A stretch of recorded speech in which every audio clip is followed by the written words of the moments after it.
membangkitkan iman kita, membuat kita menjadi lebih luar biasa. Haleluya.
Roh-Mu yang hidup melingkupi kami Tuhan, ada bersama dengan kami, dan kami mau nyatakan, kami buka hati kami untuk Roh-Mu ya Tuhan. Haleluya Yesus. Roh-Mu yang hidup penuhiku,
Saudara-saudaraku yang terkasih dalam nama Tuhan Yesus, sebelum kita lebih jauh mendengarkan kebenaran firman Tuhan, mari kita terlebih dahulu berdoa.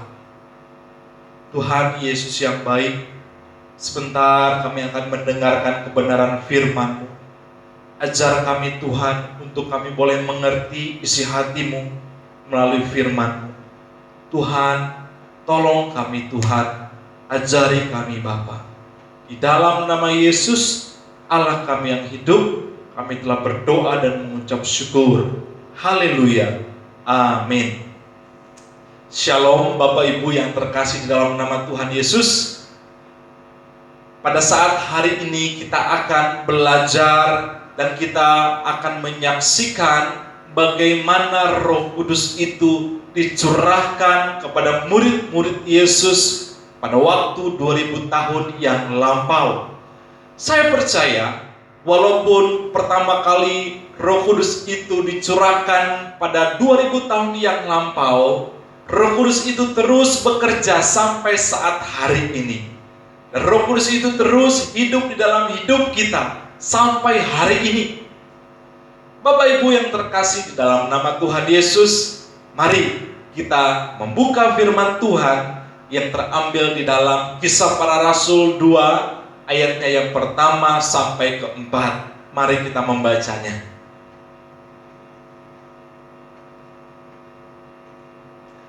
Ketika tiba hari Pentakosta, semua orang percaya berkumpul di satu tempat. Tiba-tiba turunlah dari langit suatu bunyi seperti tiupan angin keras yang memenuhi seluruh rumah di mana mereka duduk. Dan tampaklah kepada mereka lidah-lidah seperti nyala api yang bertebaran dan hinggap pada mereka masing-masing. Maka penuhlah mereka dengan Roh Kudus. Lalu mereka mulai berkata-kata dalam bahasa-bahasa lain seperti yang diberikan oleh Roh itu kepada mereka untuk mengatakannya. Saudara-saudaraku yang terkasih di dalam nama Tuhan Yesus, pada waktu Yesus naik ke surga, sebelumnya Yesus berkata kepada seluruh murid-muridnya bahwa mereka harus menantikan kehadiran Roh Kudus dicurahkan atas mereka semua. Saudara-saudaraku yang terkasih di dalam nama Tuhan Yesus, janji ini diucapkan oleh Yesus Kristus kepada semua murid-muridnya. Saudara-saudaraku yang terkasih, sebagai orang-orang yang percaya kepada Kristus, Yesus mengenali siapa kita. Yesus mengenali semua kelemahan-kelemahan kita.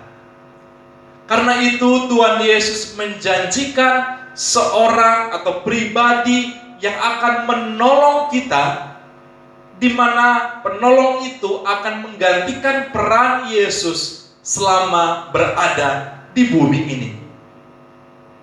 Selama 3,5 tahun Tuhan Yesus bersama-sama dengan murid-muridnya untuk melayani, pergi ke seluruh kota, pergi kemana-mana bersama-sama dengan muridnya. Tuhan Yesus menyelesaikan semua masalah-masalah yang dihadapi oleh para murid-muridnya. Tuhan Yesus menyembuhkan banyak orang. Tuhan Yesus membangkitkan orang dari kematian.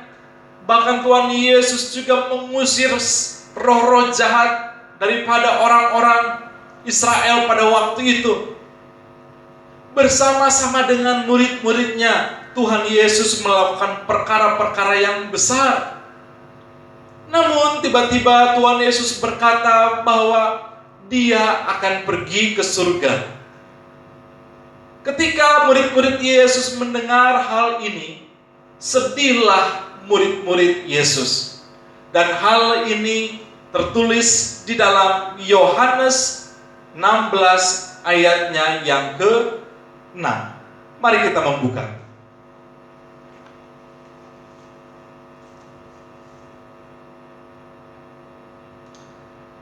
Tetapi karena aku mengatakan hal itu kepadamu, sebab itu hatimu berduka cita. Namun benar yang kukatakan ini kepadamu adalah lebih berguna bagi kamu jika aku pergi. Sebab jikalau aku tidak pergi, penghibur itu tidak akan datang kepadamu. Tetapi jika aku pergi, aku akan mengutus dia kepadamu. Ketika murid-murid Yesus mendengar bahwa Yesus akan naik ke surga, sedihlah hati para murid-muridnya. Mereka berduka cita. Dan Yesus mengetahui kesedihan hati mereka. Dan tentu Yesus pun merasakan hal yang sama. Yesus pun merasakan kesedihan. Tetapi Yesus berkata di ayat selanjutnya bahwa adalah lebih baik kalau Yesus pergi ke surga. Karena ketika dia pergi ke surga, maka Yesus akan mengutus Roh Kudus kepada dunia ini. Saudara-saudaraku yang terkasih, ketika Yesus berkata demikian, murid-muridnya percaya kepada dia. Benar saja Bapak Ibu, Tuhan Yesus terangkat ke surga. Dia naik ke surga. Maka Bapak Ibu yang terkasih dalam nama Tuhan Yesus, dikisahkan pada waktu itu, selama 10 hari setelah kenaikan Yesus ke surga, semua para murid-muridnya menanti-nantikan kehadiran Roh Kudus. Selama 10 hari para murid-muridnya berkumpul bersama-sama. Mereka bertekun di dalam doa. Mereka bertekun di dalam ibadah mereka. Mereka bersehati untuk menantikan kehadiran Roh Kudus seperti yang dijanjikan oleh Yesus Kristus kepada mereka. Mereka bersehati dengan tulus. Mereka hidup dengan tulus sambil menanti-nantikan kehadiran Roh Kudus dicurahkan kepada mereka.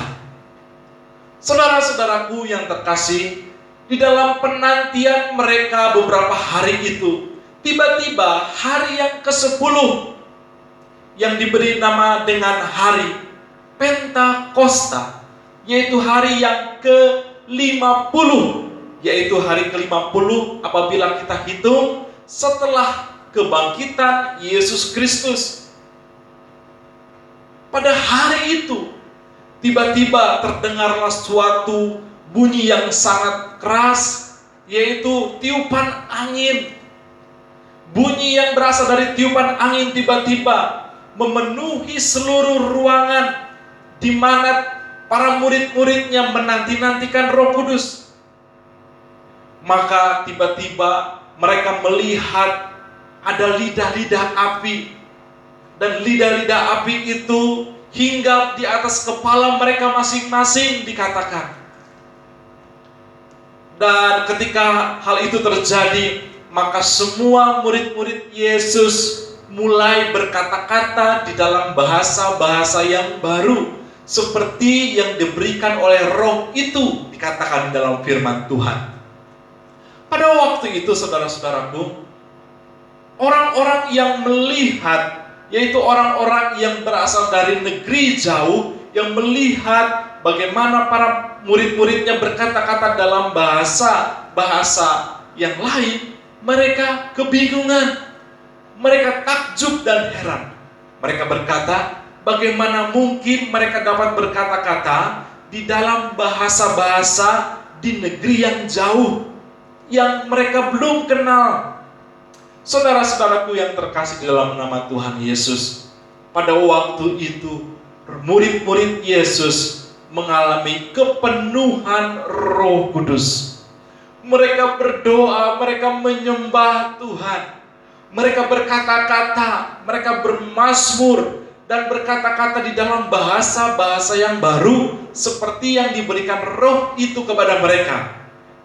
Saudara-saudaraku yang terkasih dalam nama Tuhan Yesus, menarik di sini karena pada waktu itu beberapa orang yang menyaksikan murid-murid Yesus berkata-kata dalam bahasa-bahasa lain, mereka bermazmur, mereka memuji meninggikan Tuhan.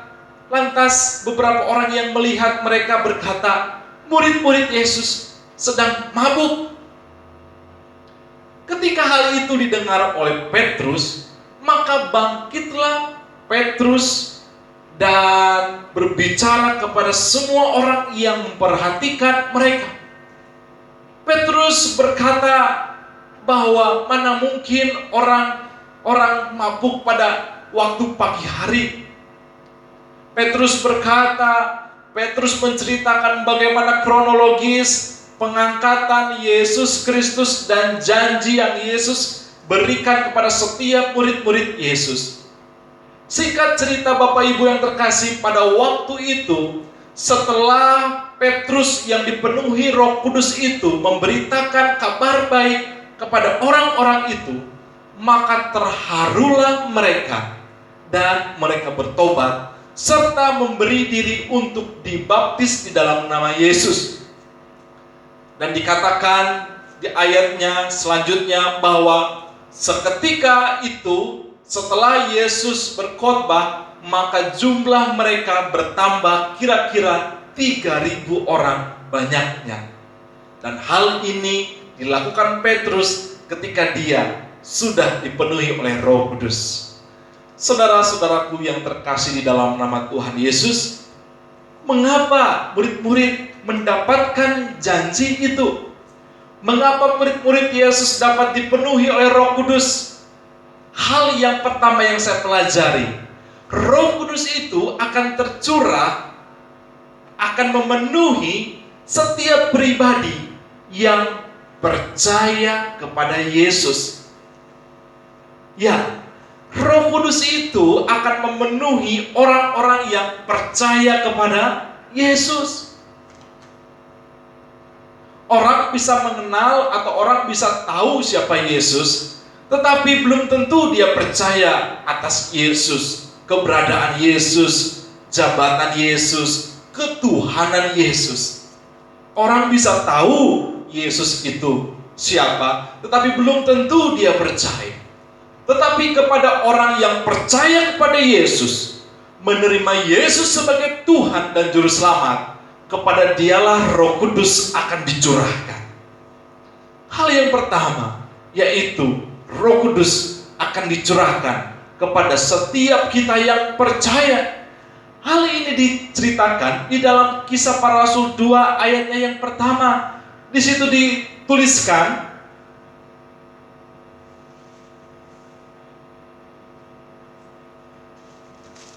Kisah Para Rasul 2 ayat yang pertama dikatakan, ketika tiba hari Pentakosta, semua orang percaya berkumpul di satu tempat.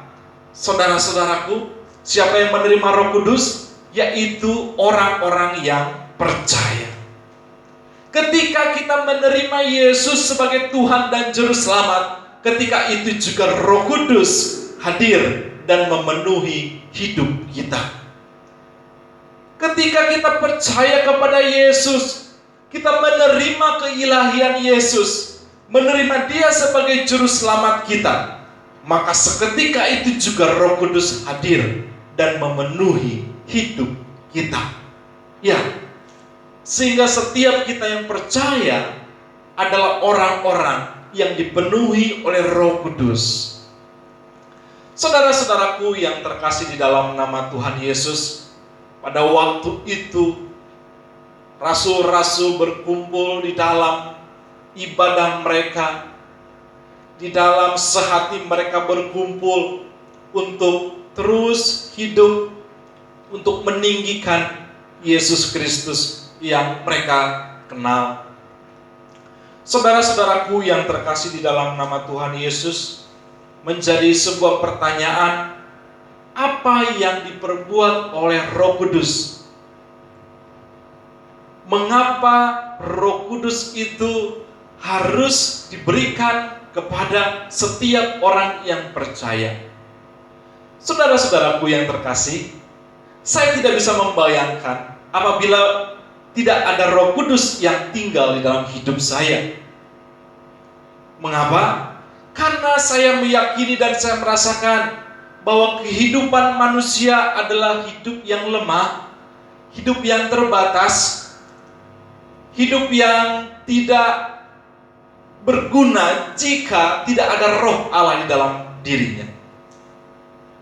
Ya, Saudaraku yang terkasih dalam nama Tuhan Yesus merasakan semua kelemahan-kelemahan yang dimiliki oleh manusia. Tuhan Yesus mengetahui semua kelemahan, semua ketidakberdayaan daripada manusia. Karena itu, Tuhan Yesus mengirimkan Roh Kudus itu kepada setiap orang-orang yang percaya. Untuk apa? Yaitu yang pertama, untuk menolong saya dan saudara. Pekerjaan Roh Kudus yang lain tertulis di dalam Yohanes 16 ayatnya yang ke-8 dan ke-13. Mari kita membukanya.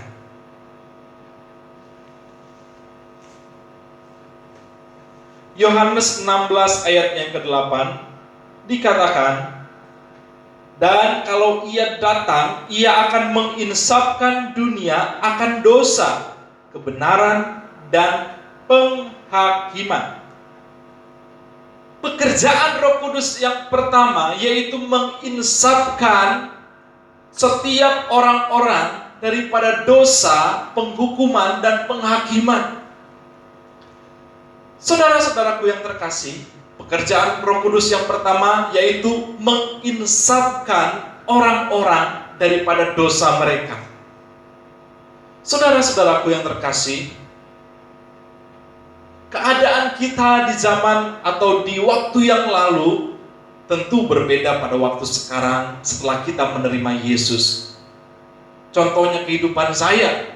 Sebelum saya menerima Yesus sebagai Tuhan dan Juru Selamat saya secara pribadi, saya adalah seorang yang jauh dari Tuhan. Jauh dari hati yang rindu menyenangkan hati Tuhan. Kehidupan saya merupakan kehidupan yang sia-sia belaka. Saya hanya ingin memuaskan keinginan daging saya. Saya hanya ingin memuaskan egoisnya saya. Tetapi setelah saya menerima Yesus, maka Yesus itu, Roh Kudus itu menginsafkan saya atas dosa-dosa yang saya lakukan. Ketika saya menerima Roh Kudus, maka Tuhan Yesus mengingatkan dosa-dosa saya untuk meninggalkan semuanya. Roh Kudus itu menginsafkan saya. Bukan karena saya atas apa yang sudah saya lakukan, maka saya bisa bertobat. Tetapi kalau saya bisa bertobat, itu semua karena pertolongan dan anugerah daripada Roh Kudus. Roh Kudus mulai bekerja dalam hidup saya untuk memulihkan, untuk menguduskan, untuk memberikan label yang baru, yaitu menjadi milik Kristus, serta meninggalkan kehidupan yang lama. Hal yang pertama yang Roh Kudus lakukan, yaitu menginsafkan orang-orang dari dosa mereka. Hal yang kedua, pekerjaan Roh Kudus yaitu untuk memimpin setiap orang kepada segala jalan kebenaran. Mari kita membuka di dalam Yohanes 16 ayatnya yang ke-13. Tetapi apabila ia datang, yaitu Roh kebenaran, ia akan memimpin kamu ke dalam seluruh kebenaran, sebab ia tidak akan berkata-kata dari dirinya sendiri, tetapi segala sesuatu yang didengarnya, itulah yang akan dikatakannya, dan ia akan memberitakan kepadamu hal-hal yang akan datang. Hal yang kedua yang dikerjakan oleh Roh Kudus yaitu untuk memimpin saya dan saudara kepada segala jalan kebenaran. Saudara-saudaraku, kita bagaikan domba yang tidak tahu kemana kita harus pergi. Kita bagaikan domba yang tidak tahu arah tujuan kemana kita harus pergi. Ketika murid-murid Yesus selama 3,5 tahun bersama-sama dengan Yesus, murid-muridnya mengetahui kemana mereka harus pergi. Yesus pergi ke satu tempat, maka murid-muridnya ikut Yesus. Yesus pergi ke satu daerah, murid-muridnya mengikuti Yesus. Yesus melakukan hal ini, murid-muridnya pun mengikuti apa yang Yesus lakukan. Tetapi Bapak Ibu, ketika Tuhan Yesus pergi Kita bagaikan domba yang kehilangan arah. Seperti murid-murid Yesus, di mana selama 3,5 tahun mereka melihat Yesus sebagai panutan mereka, pemimpin mereka. Tetapi tiba-tiba Yesus harus pergi. Disinilah peranan Roh Kudus bagi setiap kita, yaitu untuk menuntun saya dan saudara. Untuk menuntun saya dan saudara menuju kepada segala jalan kebenaran. Tuhan Yesus menuntun kita kepada jalan kebenaran. Yesus adalah gembala yang baik, dikatakan di dalam Injil Yohanes. Dan gembala yang baik akan menuntun kita kepada padang rumput yang hijau, dan menuntun kita kepada aliran air yang tenang, sehingga menyegarkan hidup kita. Saudara-saudaraku yang terkasih, itulah pekerjaan Roh Kudus sekarang, yaitu untuk menuntun saya dan saudara kepada segala jalan kebenaran, bagaikan menuntun kita kepada padang rumput yang hijau dan air yang tenang. Sehingga hal itu akan memberikan kebenaran demi kebenaran kepada kita, yang memberikan damai sejahtera kepada kita, yang memberikan sukacita kepada kita, yang akan memberikan kekuatan kepada kita semuanya. Menuntun kepada segala jalan kebenaran. Hal yang ketiga yang Roh Kudus kerjakan atas setiap kita, yaitu untuk memberikan setiap karunia-karunia kepada setiap orang yang percaya. Hal ini juga tertulis dalam Yohanes 16 ayatnya yang ke-13.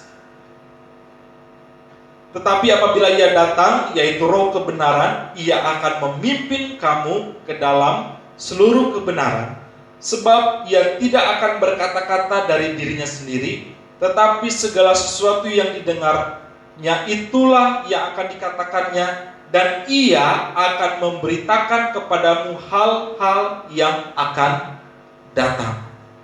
Saudara-saudaraku yang terkasih, Roh Kudus juga itu yang akan memberikan kepada setiap orang percaya karunia-karunia untuk saling membangun.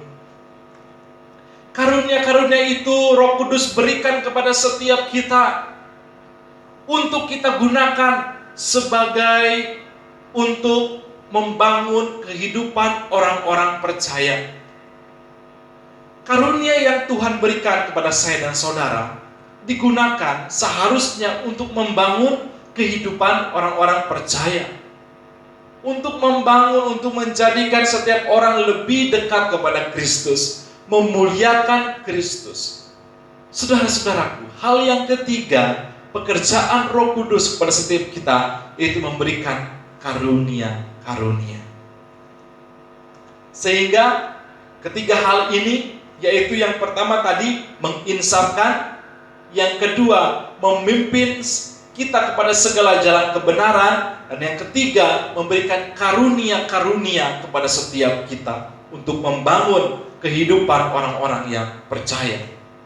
Saudara-saudaraku yang terkasih di dalam nama Tuhan Yesus, dikatakan bahwa Roh itu akan menghibur kita. Roh itu akan menjadi penolong kita. Dia akan memberikan kita kekuatan. Ya, saudara-saudaraku, apalagi di tengah pandemi COVID-19 ini, kita butuh Roh Kudus yang senantiasa menghibur kita. Kita butuh senantiasa Roh Kudus yang memimpin kita kepada segala jalan kebenaran. Kita butuh Roh Kudus yang memberikan kita kekuatan. Ketika kita menerima Yesus Kristus sebagai Tuhan dan Juru Selamat, kita telah menerima Roh Kudus itu dalam hidup kita. Namun, kita harus senantiasa dipenuhi oleh Roh Kudus. Berjalannya waktu, hari demi hari, masalah-masalah yang kita alami membuat hidup kita jauh daripada Roh Kudus. Kita hidup lebih mengutamakan egoisme kita, pikiran kita, Hal itu tanpa sengaja kita jauh daripada Roh Kudus dan kita tidak lagi dipenuhi oleh Roh Kudus. Karena itu Bapak Ibu yang terkasih, saya rindu kepada setiap kita. Kita mulai memenuhi hidup kita kembali di dalam Roh Kudus.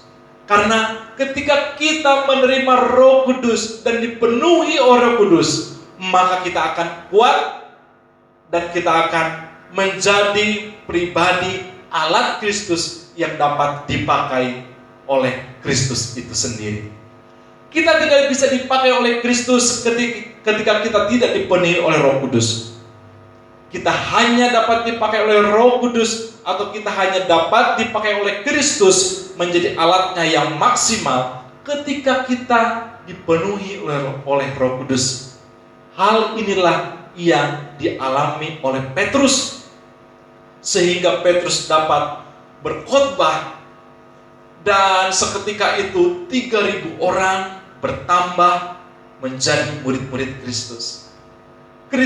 Petrus menjadi orang yang pandai. Petrus menjadi orang yang berani untuk memberitakan kabar baik. Mengapa? Karena Petrus dipenuhi oleh Roh Kudus. Saudara-saudaraku yang terkasih di dalam nama Tuhan Yesus, maukah setiap kita saat hari ini menerima Roh Kudus dan bersedia untuk dipenuhi Roh Kudus? Puji Tuhan, saudara-saudaraku yang terkasih. Pada saat hari ini, kita akan berdoa supaya Roh Kudus itu senantiasa memenuhi dan memenuhi kembali setiap kehidupan kita. Saudara-saudaraku yang terkasih, saudara yang rindu untuk dipenuhi oleh Roh Kudus, saudara yang rindu untuk terus hidup dipimpin oleh Roh Kudus, mari kita angkat tangan kita. Arahkan tanganmu ke depan. Kita berdoa bersama-sama. Tuhan, pada kesempatan hari ini, kami pribadi lepas pribadi di tempat kami masing-masing, kami meminta arahan-Mu, kami meminta jamahan-Mu, kami meminta supaya Roh Kudus itu memenuhi hidup kami. Tuhan, kami membuka hidup kami Tuhan. Penuhi kami Tuhan. Di dalam nama Yesus pada saat hari ini, Roh Kudus itu memenuhi setiap hidup kita. Penuh di dalam nama Yesus. Urapi kami Tuhan, penuhi kami Tuhan yang merindukan kehadiran-Mu ya Tuhan. Terima kasih Yesus, terima kasih Bapa. Kami telah penuh dengan Roh Kudus-Mu, sebab kami menerima Engkau. Terima kasih Yesus. Di dalam nama-Mu kami telah berdoa dan mengucap syukur. Amin. Tuhan Yesus memberkati.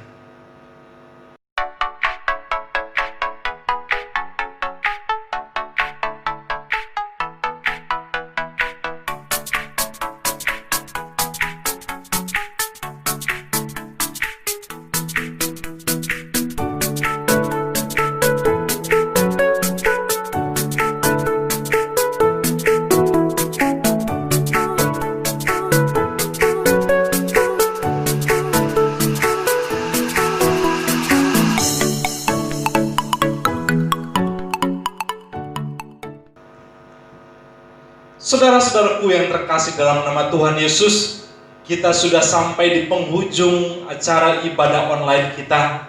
Karena itu mari kita berdoa untuk menutup ibadah online ini dan untuk menerima berkat.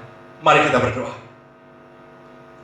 Tuhan Yesus yang baik, terima kasih bila firman Tuhan yang sudah kami baca dan kami dengar boleh menjadi kekuatan, dan kami mau menerima Roh Kudus itu. Penuhi terus kami Tuhan. Tuhan, terima kasih ya Bapa, terima kasih. Berikan kami kekuatan Tuhan untuk mengatasi dan terus kuat di tengah-tengah masalah ini ya Tuhan. Kami percaya Engkau terus menghibur kami dan terus menuntun kami.